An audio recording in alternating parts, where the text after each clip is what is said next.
You are now listening to Out of the Blank.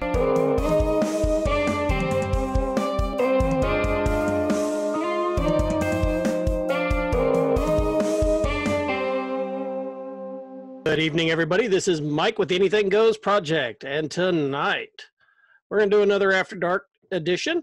And as you'll hear, I'm bringing in Mr. Robbie Robertson. How you doing, sir? I'm doing great. How are you? I'm doing tremendous. Even better that you can't see me, so you can't make Tom Holland jokes. Well, if for the people watching on video, you'll notice the Out of the Blank logo there. Robbie, what the hell? I thought you said your camera was cracked. I'm full of surprises, good sir. Okay, so there we go. He's here. And everybody look at him. There you go. Spider-Man, Spider-Man. No, stop. Dude, I seriously, man, I saw that picture that I sent to you. And honestly, I just glanced over and I went, what's Robbie doing with her? Then I went, no, wait a minute, that's Tom Holland. Dude, so many people are commenting, and then it ended up going on to Twitter. Another podcaster ended up put it on Twitter, and it's gotten 10,000 retweets, and it's just, I'm like, if this is how I meet Tom Holland, just know he's getting beat up. Or if that's how you meet Tom Holland, and they're offering you a lucrative contract to be a stand-in. Yeah, I just watched a Friends episode, and you can tell they switched out the girl that plays Monica. Yeah. Like in the middle of the episode, like you could tell it's a completely different person from like a side view. I was like, my life is a lie. Yeah. I've been rewatching The West Wing. That's a good series. I have no idea what that is. It's a show. They just put it on Netflix. It was a show that was on in the early 2000s and so on. It's a good show. It's got Charlie Sheen plays the president of the United States. Oh, then you know it's going to be good. Yeah. But yeah, it's Charlie Sheen, Martin Sheen, his dad. Oh yeah, is the president. Yeah. Okay.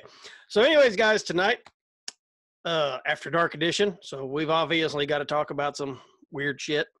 So the reason I brought this topic up to you, Robbie, is because I've heard 6 interviews this week with several different people that were involved in this, that were actually on duty when this happened. And it's the U.S.S. Nimitz UFO incident. And there's a lot of stuff that's been going on with that, where you listen to these guys that were involved with it, the fighter pilots that were actually up there, and they got to physically see this stuff that was going on, these UFOs or unidentified flying objects. So, I mean, I've got several audio clips I'm going to play for us tonight, and I'm going to go ahead and put this disclaimer out there for anybody who may feel the need to bitch about it. Every single one of my audio clips tonight has come from a news source, which was aired publicly on public TV. So news source as in Wikipedia. No. News source. The audio is coming from news agencies that have been reporting on this. Isn't Wikipedia that? Well, sort of, but yeah, we may be going over the Wikipedia article too as well. I like to edit Wikipedia and put fun facts in there for people. And and then the person that actually owns the Wikipedia page can't do shit about it. Actually, they have people that moderate that page pretty heavily. I put something in there about Sparta in an article about Raisin Bran, and they took it out like 20 minutes later. Like it wasn't up there very long. Well, I want to go ahead and play our first clip so you guys can kind of hear a little bit what's going on. And this actually came from, of all the places, I don't even watch Fox News, but Fox News actually covered it. So we'll do this small little clip, and a lot of these clips are between 2, 3, maybe 4 minutes. So if we'll just stand by, listen to this, you're actually going to hear the anchor talking to one of the fighter pilots that was involved in this.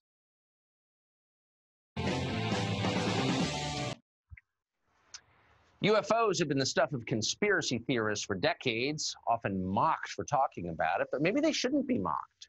Commander David Fravor spent 18 years as a naval aviator or pilot. In 2004, he had an unforgettable encounter with an aircraft he said was defying the laws of physics. Former Commander Fravor joins us tonight. Thanks a lot for coming on tonight. Tell us what you saw. Well, we had launched on a routine training mission when we joined up, we were told that the event was going to be canceled, and then we have real-world tasking, and we were sent out to the west. Now, take in mind that this has taken place about 100 miles southwest of San Diego, between San Diego and Ensenada, Mexico, on a clear, perfect day, blue waters. We get out to the spot where they tell us it's at. We start looking around, and both airplanes see a disturbance in the water and a white 40-foot long tic-tac shaped object just hovering above the water, going forward, back, left, right. There's no rotor wash, there's no wings, nothing. So as we drive around in a clockwise flow, we get to about the 9 o'clock position, and I said, well, I'm going to go down and check it out, and the other jet is going to stay high. So as we go down, when we get to the 12 o'clock position, it starts to mirror us. So it's in a clockwise flow, and it's on the opposite side of the circle from us. And we continue this. It's in a climb. We're in a descent. We're getting a great look at it. This whole thing takes about probably up to 5 minutes from the time we show up. I get over to the 8 o'clock position. It's at about the 2 o'clock position, and I decide I'm going to go and see what it is, and it's about 2,000 feet below me. And I cut across the circle, and as I get within about a half mile of it, it rapidly accelerates to the south in about 2 seconds and disappears. What would you estimate the speed?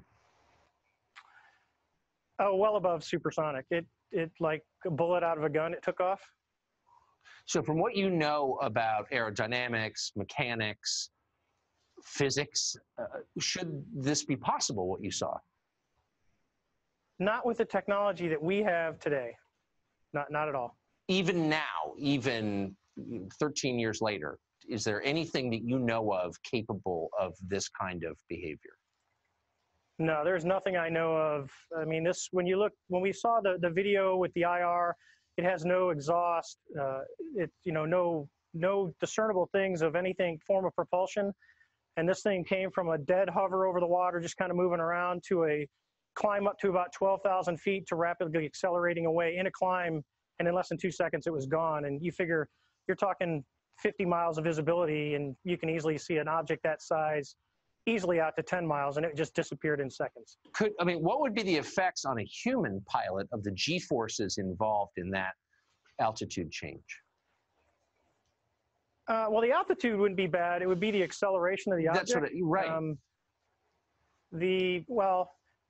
Honestly, I wanted to fly it.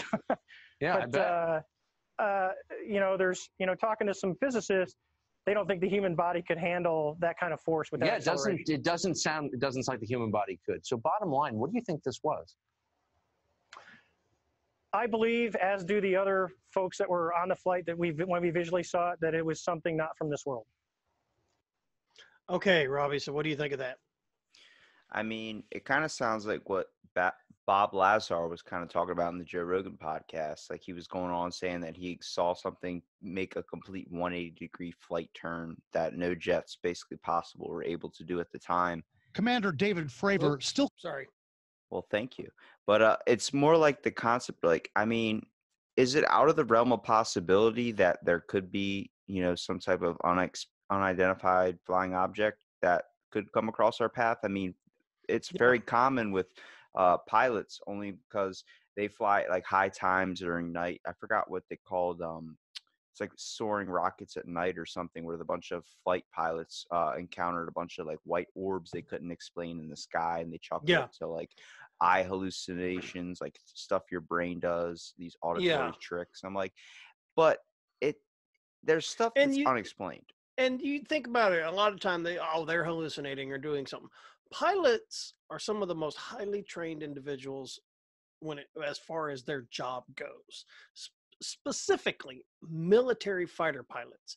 And it wasn't just this guy's testimony. There's been several of them. There were people that were actually on the actual carrier watching the radar telemetry and everything coming from these jets.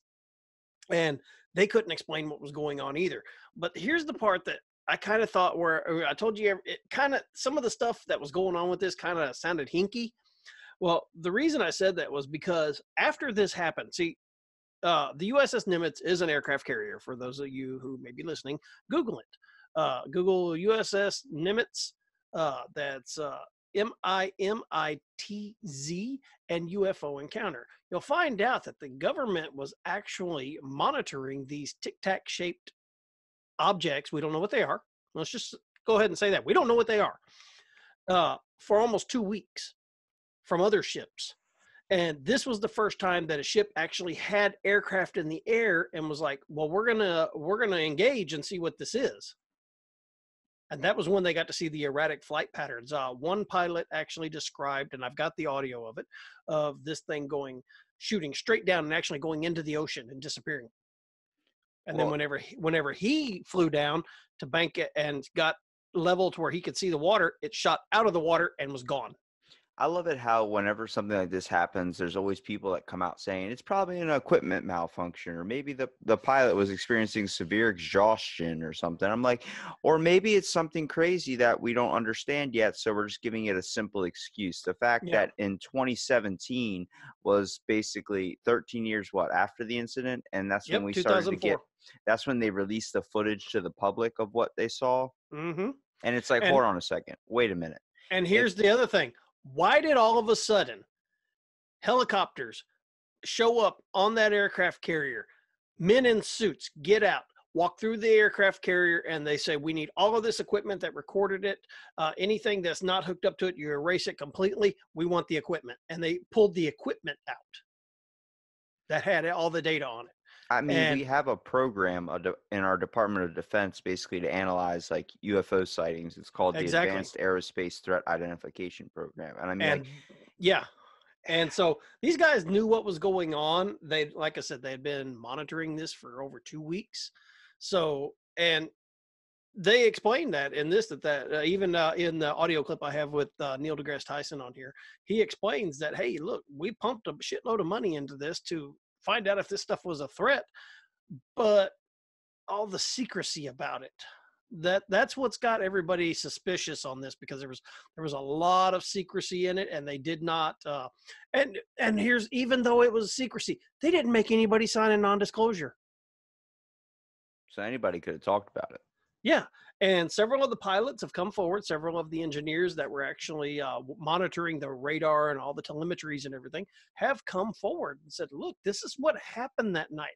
And all their stories corroborate. And these people don't live around each other or anything like that, but their stories corroborate, and they're able to piece together everybody's story and say, look, something happened.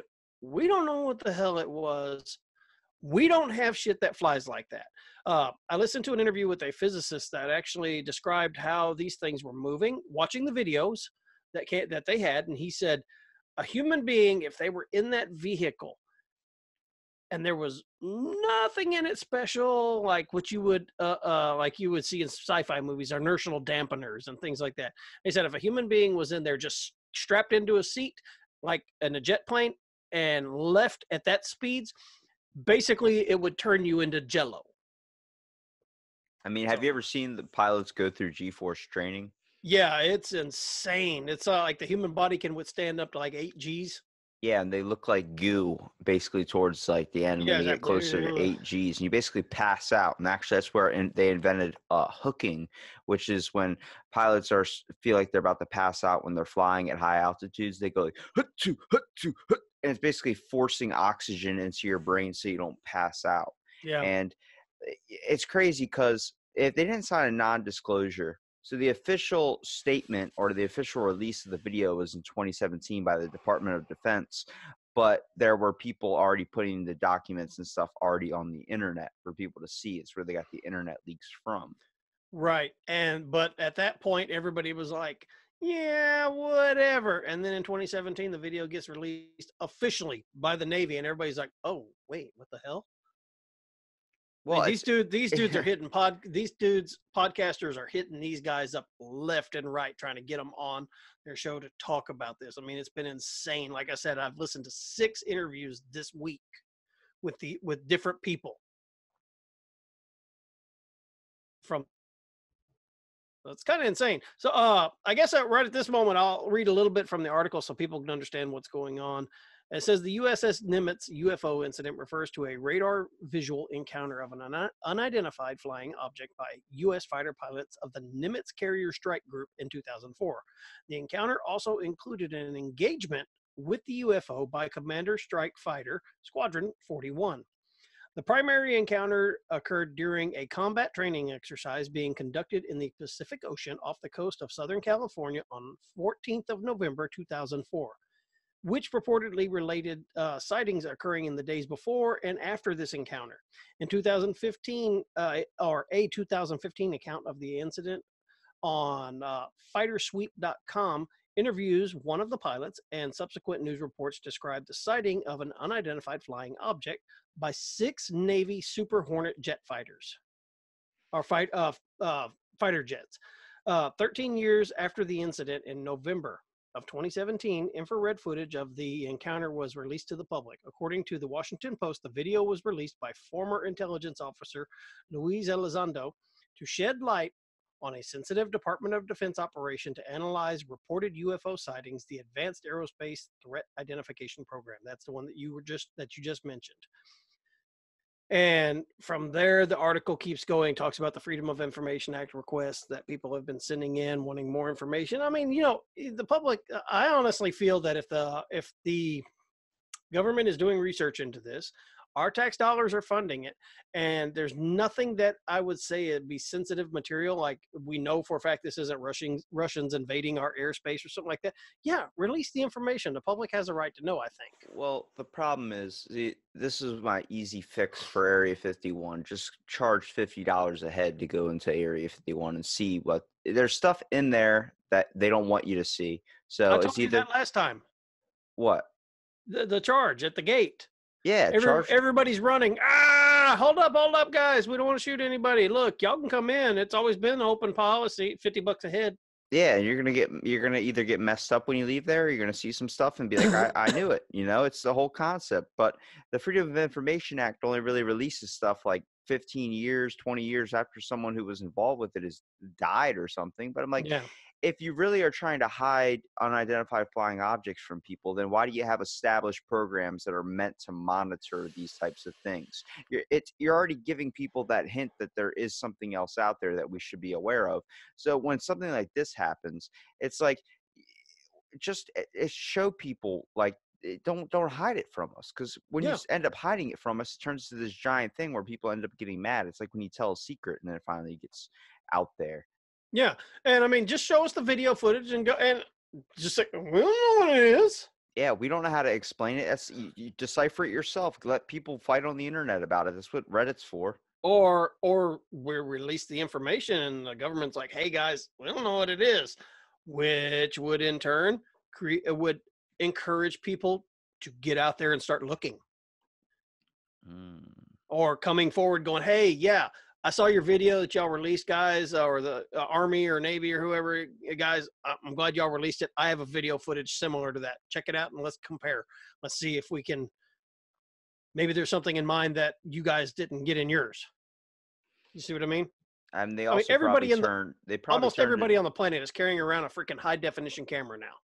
Yeah, in your pocket, basically, the iPhone. But I think that's probably why they turned to Neil deGrasse Tyson. And Neil deGrasse Tyson's like, I don't even know really what to explain here, because they're looking at him like, you know a lot about the stars. Tell us, is there any type of weather anomaly or something, like asteroid or something that could have happened, that could have came and did this or something? Something unexplanatory, at least in our minds. But you have a you'll like his answer to it. You'll like his answer to it. I've actually got it. So let me play real quick. There's another. Like I said, I've got a total of one. That was 1, 2, 3, 4. I had 6 tracks tonight that I was going to play. So we can play one, talk about it real quick, and then we'll play another one. So this one comes from a totally different news source. This one comes from CNN. Commander David Fravor still can't explain what he says he saw that day. November 2004, the Navy fighter pilot was on a training mission west of San Diego when he was ordered to check out something in the water not far away. On a clear day, over a smooth ocean, he saw the object, waves breaking over it, and says he saw something hovering above. And I'm going to go ahead and pause it real quick. Guys, if you're listening to this on the podcast form or if you're watching it on video, head over to YouTube and actually Google the U.S.S. Nimitz Tic Tac video footage, and you can actually watch the footage that was released by the United States Navy. So we'll keep it going. Of it. It's randomly moving north, south, east, west, just random, just stopping, going the other direction, like you could do with a helicopter, but a little bit more abrupt. It looks like a 40-foot long Tic Tac with no wings. Fravor says he and his four-man team tracked the object for several minutes until it just disappeared. Tonight, CNN has learned the Pentagon had a secretive program to research UFOs like the one Fravor spotted. The project was called the Advanced Aviation Threat Identification Program, run by an official named Luis Elizondo. I think this is a national security imperative. We have clear things that we do not understand how they work, operating in areas that we can't control. A defense official tells CNN the program cost at least $22 million over 5 years before it was shut down in 2012. According to the New York Times and Politico, which first reported this story, tens of millions of dollars for the project were pushed through by former Senate Majority Leader Harry Reid.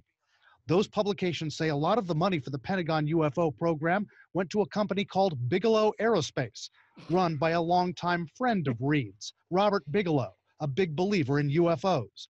Public records show Bigelow contributed about $20,000 to Reid and his political action committee. That campaign contributor got research contracts from this program. That just is a bad picture. It doesn't look good for anybody. It's hard to imagine that something that came about that way and profited somebody who pushed for the program was a good use of taxpayer money. A Pentagon spokesman, in fact, told CNN the program was shuttered because there were, quote, other higher priority issues that merited funding. It's definitely crazy to spend $22 million to research UFOs. Pilots are always going to see things that they can't identify, and we should probably look into them. But to identify them as UFOs, to target UFOs to research, that is not the priority we have as a... Okay, I'm going to stop right here because this woman was like, to label them UFOs and to target UFO. What the hell is what the fuck is a UFO? It's something we can't explain. So something that is this maybe video, from another we country. couldn't explain it. Yeah, well, you can't explain half the stuff we say. But yeah. I think it's the whole factor of there's so many questions in that video. First of all, there's a legit protocol that pilots have to, if they see anything strange, something they can't explain, they have to go and they have to record it somewhere, basically be debriefed on it. Now, let's talk about first of all, the name of the program, Bigelow's. Is it run by a bunch of male strippers or not? This is the information I really want to know. No. Bigelow is the guy. I know it's Robert Bigelow, but you can't have that last name. I'm sorry. And run a secret government program. But listen to this. We're spending only $22 million on a program that's supposed to... And what's our actual budget for the military? Like, hang on. Billions. The CIA has a little program called the Center for Existential Risk on the idea that Skynet might happen, that technology might overtake humankind basically and eradicate us. So that's $500 million. So we're more worried about technology advancing to a bigger point than we are of aliens. Yep. That's just it throws into the realm of what we really should be fearing, I guess, would be technology. But I think it should be something else out there, because to think, like Reagan said it best, to think we're the only ones alone in this universe is just it's stupid. Yeah, it is, and I like I said, I'm gonna play that video with Neil in it, but it's like I've heard the question before posed all the time. Do you think there's other intelligent life out there? Well, how are we quantifying intelligence? We're saying we're intelligent, but what's to say aliens, or if there were extraterrestrials, they haven't swung by here and went, oh shit, those monkeys are barely doing math. Keep going. You see what I mean? Did I lose you? No, I get what you're saying, but... Okay. Well, I'm just making sure, because your internet was going down today. That's why, and for anybody watching, that's why the video is out right now, because they're doing maintenance on his video, and video is throttling his and buffering us, so we're cut the video on his feed. Who does internet maintenance at 8 p.m. till an estimated time of 11:30 p.m.? That does not make any sense. I'm sorry, but this is the real freaking problem here, man. Vent it. Go ahead. No, it's like people get home at this time. Like, what are you doing? No shit. I've gone with the same problem with my internet provider, and I told them, I said, look, when I come home in the evening, I've got shows and interviews and stuff that I have to do, and y'all are going to shut down for maintenance? Well, they've changed that policy since then. Now they do the maintenance at like 4 a.m. in the morning. That would still mess me up. I'm an insomniac, so I'm up at that time anyway. Well, get all your spanking done before then. On Netflix, man. Netflix and chill. All right, well, let's finish that audio clip, and then we'll finish discussing on it, and then we'll move over to the next one. A national security matter right now. But pilots like Fravor, who says he saw something, see merits in the program. What if it is real? Because I think it's real because I saw it. And what if there's more of these? And what if we do nothing?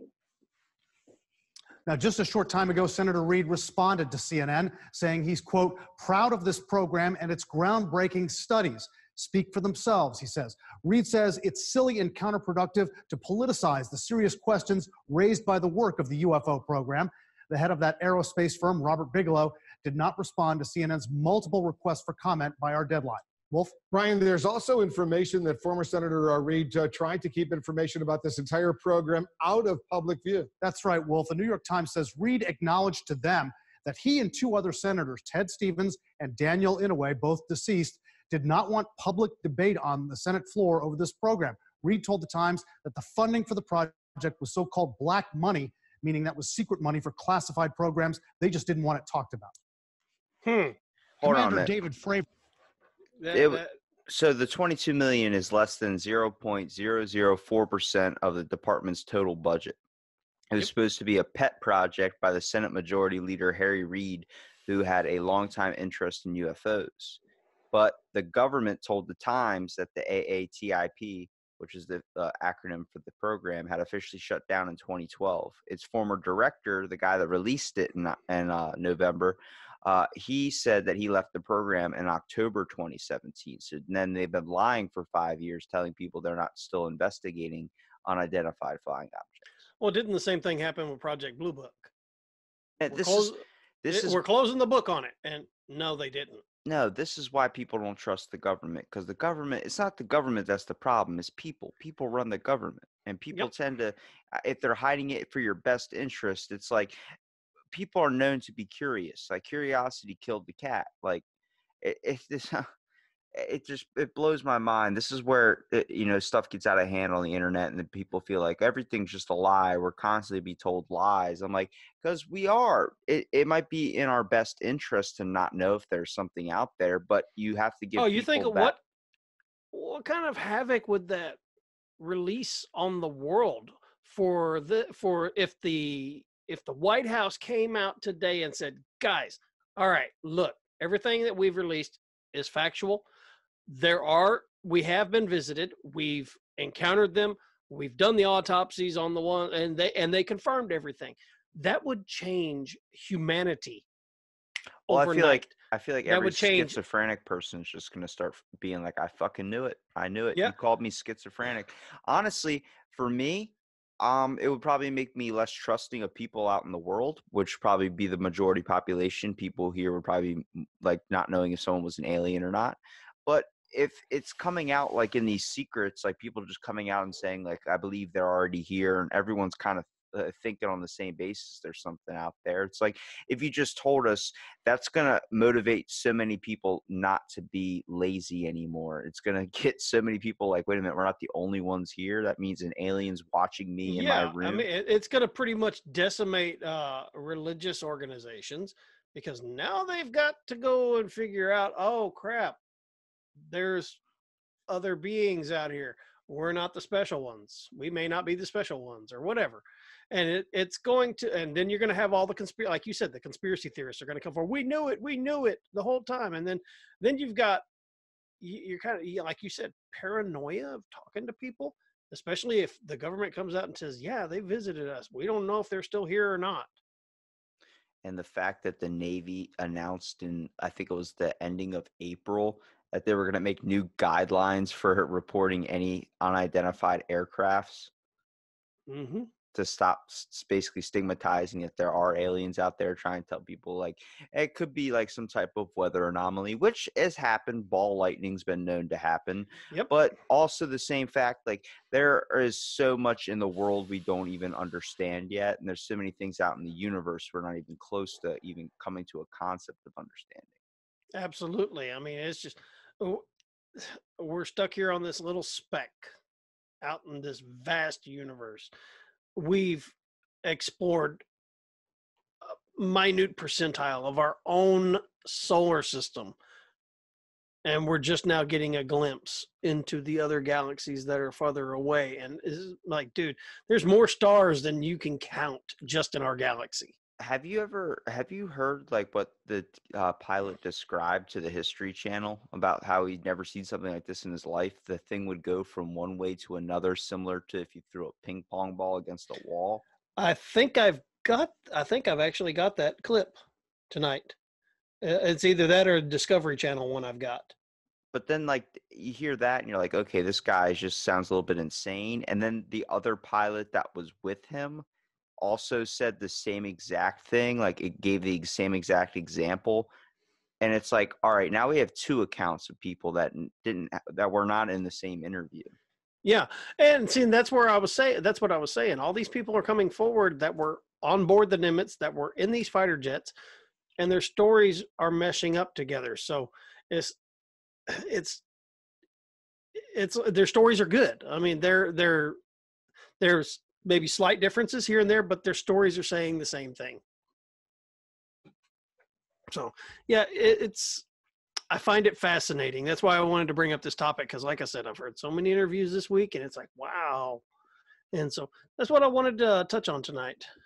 Well, what you messaged me was like U.S.S. Nimitz, and then you were like Tic Tacs. I was like, is it like a government carrier that's filled with Tic Tacs that got found? I was like, it doesn't make sense. And I started actually doing a little bit of research into it, and I was like, oh, well, this is something I completely did not know about. Yeah, it's because it's been swept under the rug. So I've got another one here, and this one is also from CNN. And so let's go with it. Oh, come on. What the hell? Well, it's also funny that the fact that there's a guy named Christopher Mellon, a former high-ranking U.S. intelligence official, who works for National Security Advisor to the organization. This is off history.com, by the way. I'm reading this. So I'm hoping they got a little bit of information right. But they said that there's been more than a dozen incidences off the East Coast, some as recent as 2015. Yeah. Well, if you remember correctly, that night that you and I were discussing, and I was reading off the UFO hotline thing where you can actually report, the cigar-shaped UFO sightings are what they're describing as the Tic Tac. So, and there's been several of those. Let me see if I can get this going again. All right, let's try. The U.S. Navy has finally acknowledged that videos appearing to show UFOs flying through the air are real. They don't call them UFOs. They call them unidentified aerial phenomena. The several videos they're talking about were recorded years ago by fighter pilots. Then in 2017, they were made public by the New York Times. More now from our Randy Kay.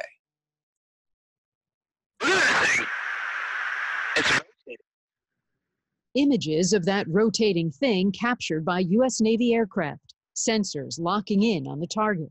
Commander David Fravor saw it firsthand during a training mission, describing it like a 40-foot-long tic-tac, maneuvering rapidly and changing direction. As we both looked out the right side of our airplane, we saw a disturbance in the water and a white object, oblong, pointing north. The object was first sighted in 2004, then similar objects again in 2015. Footage of the sightings, declassified by the military, weren't made public until December 2017 by the New York Times and a group that researches UFOs. There's a whole fleet of them. Look on my ASA. My gosh.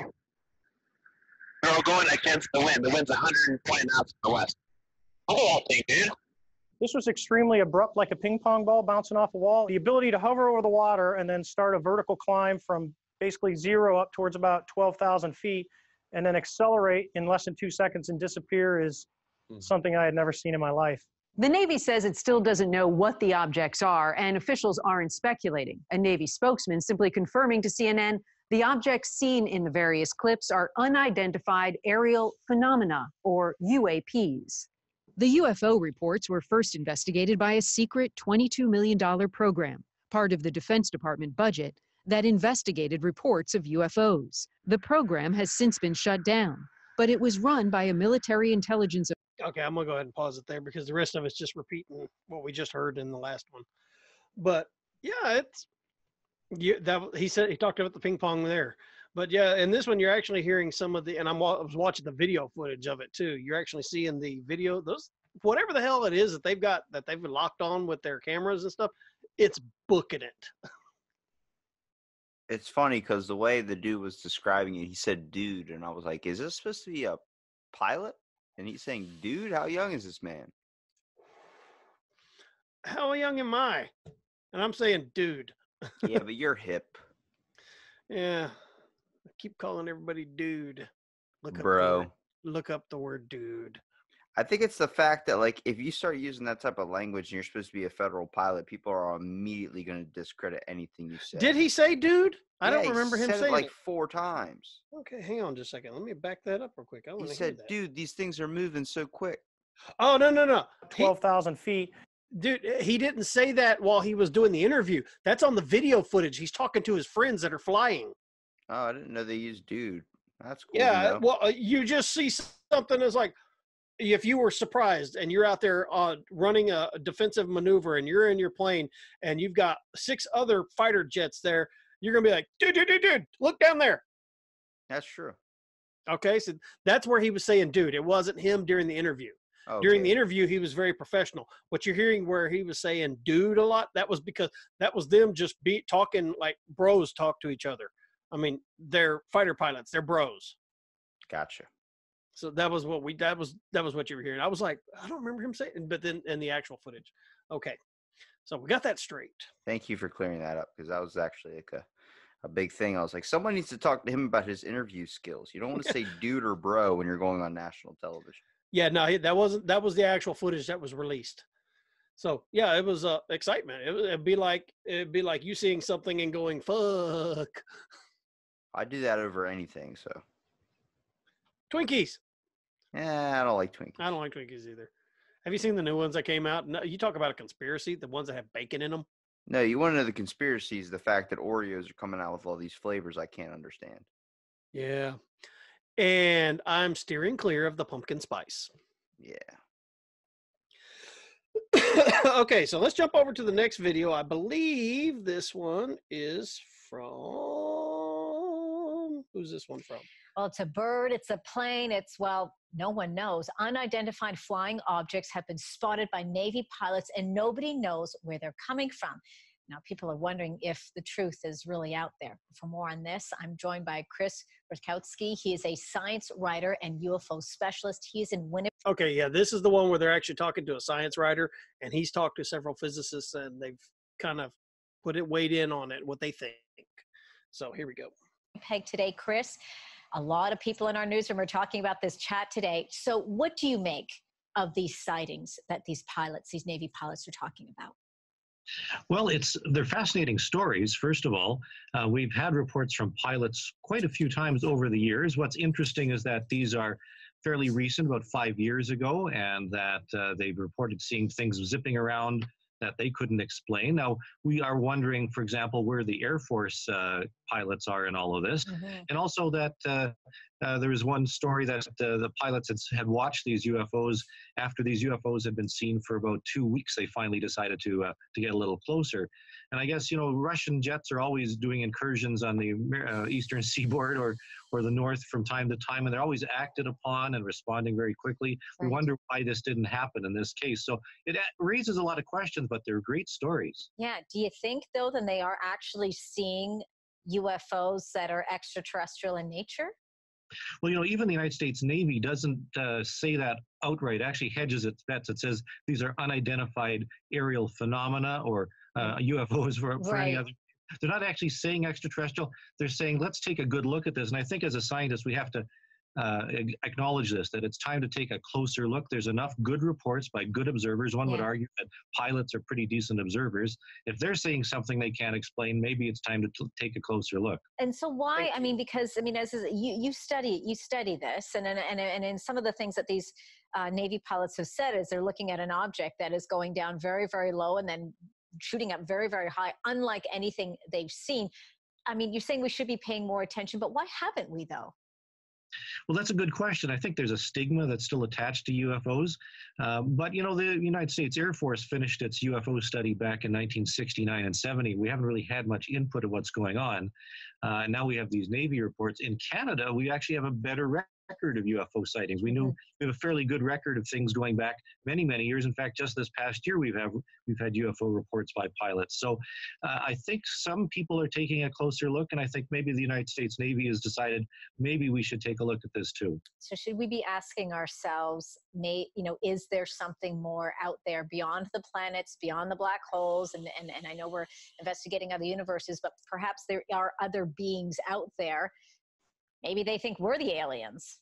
Absolutely, and I think this is perfectly timed well, because there's this TV show starting tonight. There's certainly a connection there. Yeah. But also, we have this innate quest asking, are we alone in the universe? And we've just seen Thanos almost destroy the universe. So, maybe we're so used to seeing aliens that it's time to say, hey, are they really here? And it's time for science to take a closer look. I think it is well beyond the Guardians of the Galaxy. That is for sure. Chris Rutkowski, science writer and UFO specialist. Thank you so much for your insights today. Really appreciate it. Okay.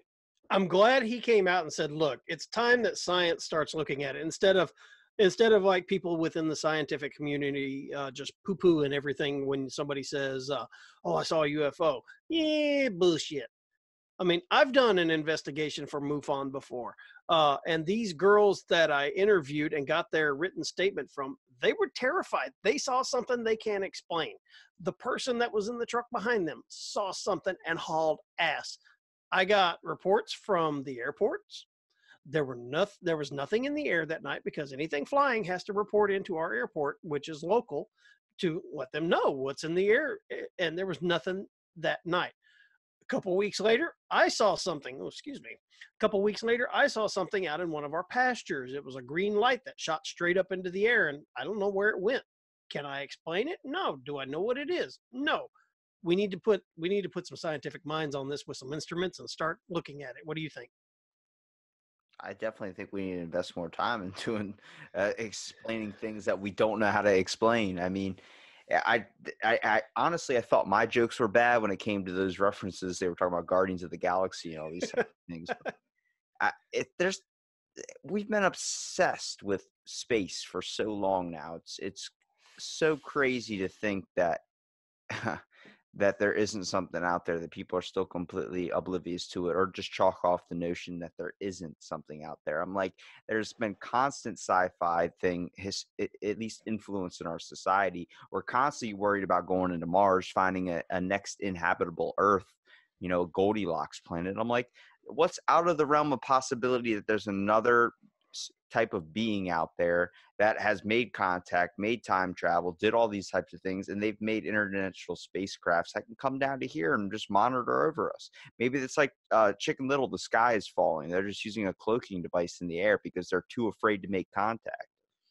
Wouldn't you be if you are standing back and observing humanity from a distance? Yeah, watching everybody nuke each other. We had a plan called Project A119 where it was literally to launch a nuke at the moon just to show how powerful we are. Yeah, like we're self-destructive as people. We're just they're watching us at a distance, waiting for it to finally hit a point, to the point where like, why don't we just do the Earth a favor? Yeah, and I honestly think we are, and they are monitoring us, they're looking down at us, and they're like, wow, these people are still fighting over who created everything. That person didn't get their Starbucks, man. It was like, good grief, man. World wars have been fought over this. I mean, today I was discussing it with somebody, and I was telling him, he said something about who was probably one of the most notorious torturer, because we were talking about torture methods. And I said, oh, you want to find out about torture methods? I said, look up some of the old Christian torture methods. The Iron Bull, man. Or the pike in the butt. Yeah, they lowered you on a giant pike. Yep. Or the Iron Maiden, or the Pair of Anguish. Nah, the Iron Bull's probably the worst one, I think. Yep. Well, that one wasn't Christians though that did it. They were actually still the worst one, dude. I mean, yeah. we used to slice people at the stomach and then tie a rope around each of their limbs and tie them to different horses and have them run off, and they would split you up like that. But honestly, the Iron Bull, like burning alive in a metal bull, come on. Yeah, I don't know. I think I'm going to toss that up with the pike in the butt, because you live like 3 days with that, and that thing comes out of your mouth. Ooh. Yeah, it's like growing bamboo under you. Yeah. That's a bad one too. So basically, humans are trash. No, we have some good aspects to us, but we choose in the worst part of our adopted nature, I call it. Yeah. We're not meant to be like how we are today. We're not meant to be so comfortable, be so rude to others. On the concept of we've became way too comfortable as people. It always takes something very, very dramatic as a society for us that we have to go through for us to reach our true human nature, which is the best aspect of caring for one another. But sadly, nowadays, it's not going to take something like that unless it's a giant terroristic attack, I hate to say, another world war, or maybe aliens coming down for us to realize, oh shit, like there's a problem. Like when Independence Day happened, I bet you, or not, happened, but when the movie was, the concept of it was everybody came together to fight this thing that was literally destroying us as people. Right. And my hope is that if we are being visited and they finally come down one day, they're going to come down and say, look, dude, y'all need to stop. Yeah, Y'all are just fucking intervene. up. Y'all are fucking up. Y'all have destroyed your own planet. Or did you watch Good Omens on Prime? Yeah. You remember the aliens that came down and said, we're going to have to write you a citation for pretty much destroying your planet. It's a $250 million fine. Yeah. It's the concept, like, I don't want to rely my faith in humanity to be saved by Will Smith and Jeff Goldblum. I'm sorry. I don't think that would be the best possible aspect. But I think that if aliens did come down, or if there are aliens out there, why does it have to be the same concept like God, where he doesn't intervene? He watches us try and fix our own messes. Yeah. It doesn't make sense a lot of times. Oh, hey, my dog's barked. Yay. I was kind of getting lonely here. But okay, so that one, and the next video clip I have is the one I was telling you from the Discovery Channel. And then we'll wrap it up with Neil deGrasse Tyson telling us what he thinks about this whole thing. Serenading us to sleep with Neil deGrasse Tyson. I love it. Oh, Are extraterrestrials making contact with Earth, or is it something else? About this 2004 Nimitz report we got, this next hit. Let's open it up. We are going to use the same methodology here that I use in my conflict analysis. So before we can determine whether extraterrestrials have contacted mankind, we must first eliminate terrestrial technology as a source for what we see happening in our airspace. And the 2004 Nimitz incident is the best evidence we have to begin to answer that question. Look at this. It's incredible. It is absolutely, there it goes. Look at that. In 2004, the U.S.S. Nimitz aircraft carrier was stationed off the coast of San Diego, California, when one of the ship's fighter jets engaged a strange object in the sky, capturing footage of the incident on its infrared camera. This is not some crazy person with their cell phone on Instagram, right? This is a $15 billion aircraft carrier with its radar systems, everything state of the art. What is that? We went out there primarily to do individual ship training. I started noticing these really anomalous tracks, unlike nothing I'd ever seen before. And these objects And this is a different fighter pilot than the one that was interviewed on TV. were coming into my radar coverage. There was probably 10 objects in the sky. 10. In the back of my mind, I was thinking, I want to intercept one of these things. And so I launched an intercept aircraft. He started making the approach to this object, and that's when everything changed. This thing did a barrel roll around his aircraft. Really? Then went straight down to the surface of the ocean. He went following it down, and as soon as he went like that, this thing popped straight back out of the water, back up to 28,000 feet. What? Did it make a sound? No, it's completely quiet. You know, something going that fast, it's gonna sound like boom, boom, boom, boom, boom, boom, boom, boom, boom, boom, boom. It's gonna have a whole bunch of sonic booms. No sonic booms. Can you talk us through the technology that you witnessed?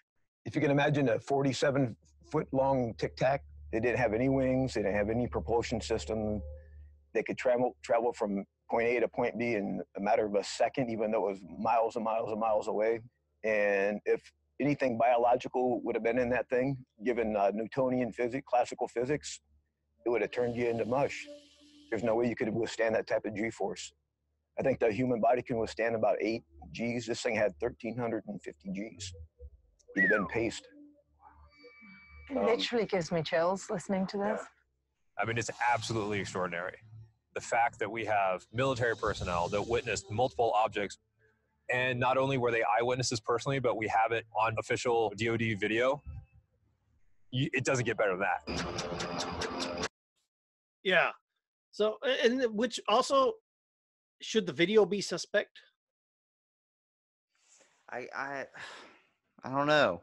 I mean, And I I don't know know- with I don't- Photoshop I don't- and how powerful it is today. Yeah, but I don't think the video is suspect because all these pilots have come forward and said, yeah, that's the video we shot. So, I mean, even the people on the aircraft carrier were like, yeah, that's the video that we recorded on our end. So, yeah, it's interesting. This was a perspective from a different pilot that I was actually watching, because he mentioned that Steve went down to engage it, and that's when it started doing its maneuvering. And 1,300 Gs. Could you imagine that? dude, I'm just, it's when everybody's kind of saying the same exact thing, giving the same kind of count of something they saw. It's like, you got a bunch of witness accounts now. Wouldn't you want to at least let people know, like, hey, there is this possible thing out there? Well, and I think that's why they released it, and they did it in the right way. Honestly, I think they did, because they released it and they said, we don't know what it is. Yeah, but why would they release it so late, though? Why don't they just explain it in That- the beginning when they found it? That's the That problem. was the part. That's the problem right there, where they kept it hidden since 2004. So yeah, it's interesting. That's why I wanted to bring up this topic tonight, because it's kind of an after dark subject, and there's a lot of people that listen on my show that I know personally that really love anything to do with the UFO phenomenon. And you know, you call it UFO, UAV, UAP, whatever you want, it still stands for unidentified. We cannot identify it. And so what I just want to, before I jump over here to have Dr. Neil deGrasse Tyson, the sultry voice, lull us to sleep tonight, I would like for everybody to remember this. Look, you carry a phone with you every day. You're so quick to whip that son of a bitch out to look at a bug or look at one of your friends doing something stupid. If you see something in the sky, I get tired of these excuses like, well, I didn't even think about using my phone. Bull crap. Y'all will point your phone at the most idiotic things. Point your phone at it, and either bring us the video footage or shut up, because that's the way I look at it. Because a lot of these people, I didn't even think to point my phone at it, and they're just giving us an eyewitness testimony of what they saw. I think a lot of those are doing it for attention, especially when they're telling you this and then you can see an iPhone in their pocket. Yeah, because it barely fits in their pocket. Yeah, no joke. Because I'm sorry, if I see something strange, hell, I see something going on the highway that I'm like, this could potentially be bad, I'd put my phone on record. So I've got something, because, well, we know eyewitness testimony can change. And that's what I wanted to mention here. Okay, let's talk about the eyewitness testimony. These guys are trained.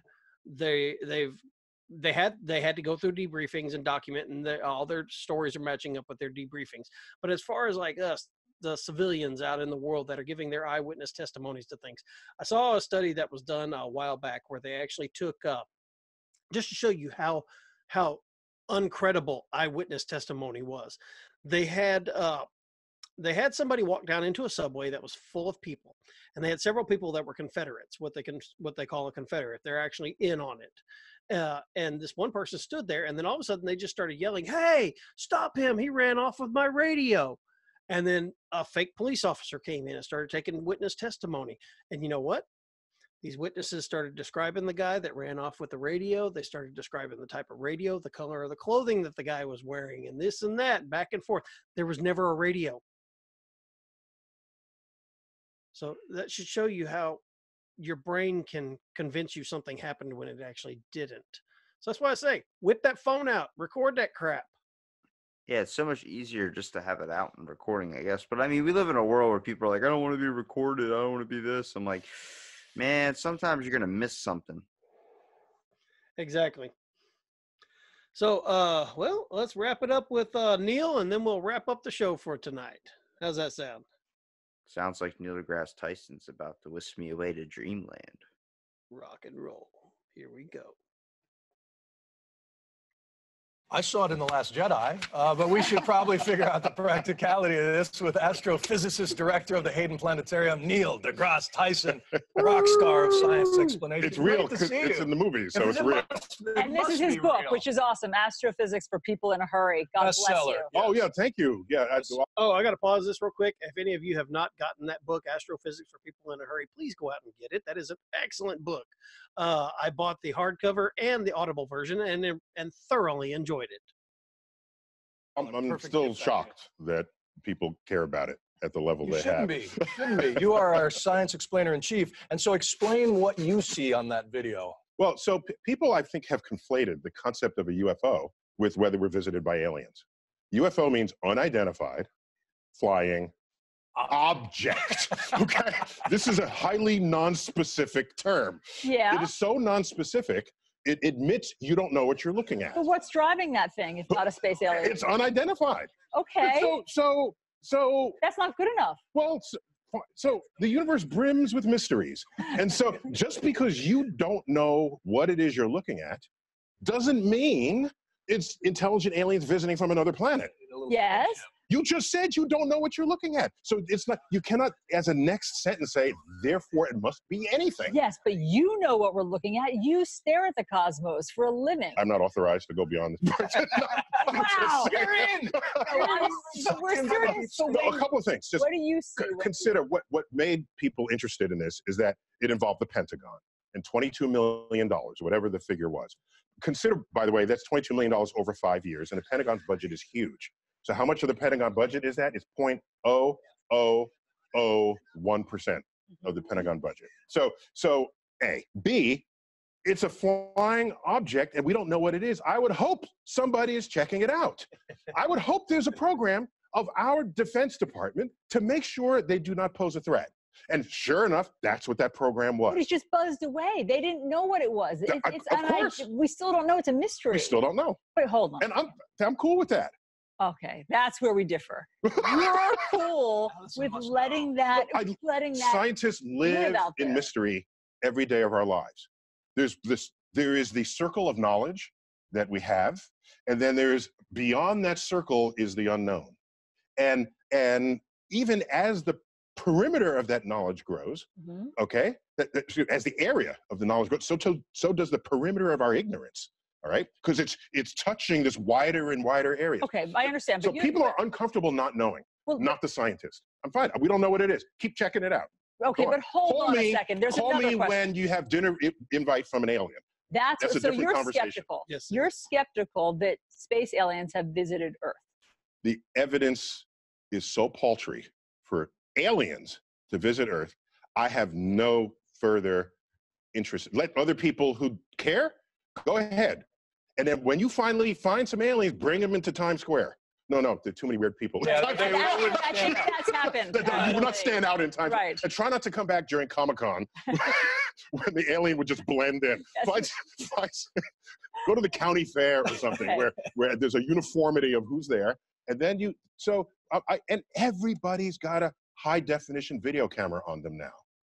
We have video footage of rare things that you knew happened, but no one saw it happen, like buses tumbling in tornadoes. In the day, you didn't say, "Oh, that bus is about to tumble. Let me go back and get my video camera to film this." No, you got your tail out of there. Everybody's got a video camera. I'm just waiting for images of people visiting, having tea with aliens on the spacecraft. But you do acknowledge that carbon is not a rare substance, and there must be carbon-based life forms out there somewhere. If there's life elsewhere, it is likely based on carbon, not only because carbon is abundant, but it is highly versatile in what kinds of molecules it makes. And if you need the diversity of life, is enabled and empowered by the diversity of the molecules carbon can give you. Do you think there's intelligent life out there? I would first start with that question on Earth. You set me up for that. No, so the question is, have aliens visited and just kept going because there was no sign of intelligent life? We've used who defined us as intelligent? We did. So is that some cosmic measure of intelligence? Perhaps not. And so who are we to say? I'm just saying, it seems to me aliens who visited us, they would manifest more convincingly than fuzzy video. And there's no reason to assume that because you don't know what you're looking at, it equals aliens that visited us from outer space. I'm glad the Pentagon was looking at this, because if it posed a threat, I want them on top of it right away. And otherwise, and the program is closed down, and it said, okay, not a threat. Neil deGrasse Tyson, the book again, Astrophysics for People in a... I don't want to... Okay, there we go. Do you agree with what he said? I believe he is a wonderful speaker. I mean, to be honest with you, like, let somebody else figure it out. Like, that's perfect. Yeah, it's like and like you said, I'm perfectly happy with not knowing. It's unidentified. Okay, great. Let's move on. Next question. Do you think that we're gonna find out when the time is right? Like, if there are aliens out there, do you think that we're just basically we should just wait until they show themselves, or do you think we should constantly be looking and be aware?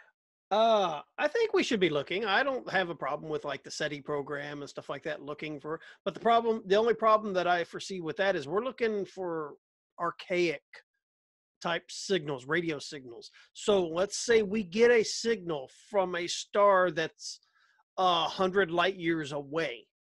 We get a signal and we're like, oh, we got an actual signal that has data in it that we can analyze. It has information, it has information that we can look at. Let's send a signal back. How do we know that that civilization is even still there? Because of how long it took for that radio signal to reach us. 100 light years away, it's going to take 100 million years for that to reach us. True. That's the same thing with Interstellar, when they went to that planet and it was still sending back messages. Yep. So, I mean, there we go. So maybe if we do get that signal and we're like, yes, we got the signal, that civilization may have died off, say, 500 million years ago, and or decided, hey, you know what, our rock is a little small, let's move out. There may not be anybody home for us to return a signal to. So that's where we're at tonight. So guys, I mean, I guess we're going to wrap this up at an hour tonight. So Robbie, you got any final thoughts you want to put in on this? I believe that if we had more people like Neil deGrasse Tyson trying to tell things to people, I believe that's where we could release aliens, to be honest with you. Yeah. If Neil deGrasse Tyson came out and told everybody aliens do exist, they are real, I guarantee you it would be a less harmful reaction than if some just lieutenant said it. Or somebody from the Pentagon or the White House. Oh, yeah, aliens. If Neil deGrasse Tyson came out and said, all right, guys, look, I'm going to be the one to let y'all know. There are aliens. They have been visiting us. It's cool. That Tic Tac video was real and legitimate. And yeah, they want to help us out. People would be like, oh, okay, thank you, Neil. Yeah, they're not going to be the ones like, maybe they might not be destructive. Maybe they might just be offering a guiding hand, like maybe a way to fix our agriculture system or something. Maybe instead of using so many GMOs, they could find a way to give us like, water that's usable, like the ocean water we have. Instead of getting a device that just filters out the salt, maybe they put something in that water to make it, hey, now you can drink it. Yeah, or hey, guys, look, we can help you guys out because we know you're going to be having these issues with your planet coming up. We can actually help you guys out genetically to survive this. So there we go, guys. This was your After Dark edition. So Robbie, why don't you let the listeners know how they can reach you? Out of the Blank. Out of the Blank. Out of the Blank podcast on YouTube, Spotify, and I think you're on iTunes, aren't you? Yeah, it's on whatever Anchor uploads. I just throw that on Anchor and let them do the work for me. I do the same thing with Podbean. I'm like, shoot that sucker out. I got to get on that one. Podbean's good. Anchor is the free one, isn't it? Is Podbean money? Yeah, Podbean costs about $14.95 a month, or if you pay for an entire year, it turns out to about $9 a month. Ooh, cheaper. And it gives you analytics. It gives you all kinds of good stuff. It gives you a map of the world and tells you where your listeners are. And so does Anchor. Yeah, speaking of that, I've got some new listeners from in Morocco and Germany this week that popped up. My podcast is actually pretty popular in places I've never been to, such as Canada. Estonia, there's a large population of people in Estonia, so hopefully they're not taking all my information as creditable sources, because you will be thrown down a really wrong rabbit hole. Yep. Also, hey, while I got you on the show, tell everybody about your new little product you got. What new little product? The t-shirts. Oh, yeah, we got merch now. I sold out. Yeah. Oh, you sold out already? Wow. No, I mean, not sold out of merch, just sold out to the big man. Oh, okay. Sold out. Yeah, he's got some Out of the Blank podcast t-shirts. I guess I need to do some t-shirts too. That's what I was see at the beginning. I was like, I don't really need this, and then I was like, I wonder what would be cool if I just put this on a shirt. And like people started buying it. I'm like, who are these people that are buying it? It was so weird, dude. I got a message. It was a person wearing my shirt, and I was like, I saw that. Holy crap! Like it hit me like a ton of bricks. I'm like, I was wondering who bought a shirt. Next thing I know, it's like, bam, they're wearing it. I'm like, that's awesome. Kind of helps build up the self-esteem a little bit. Yeah, to let you know that you're actually reaching somebody. Especially when you're your day job and you're just like, I don't even have to be here anymore. I can just go home and just podcast all day. Yeah.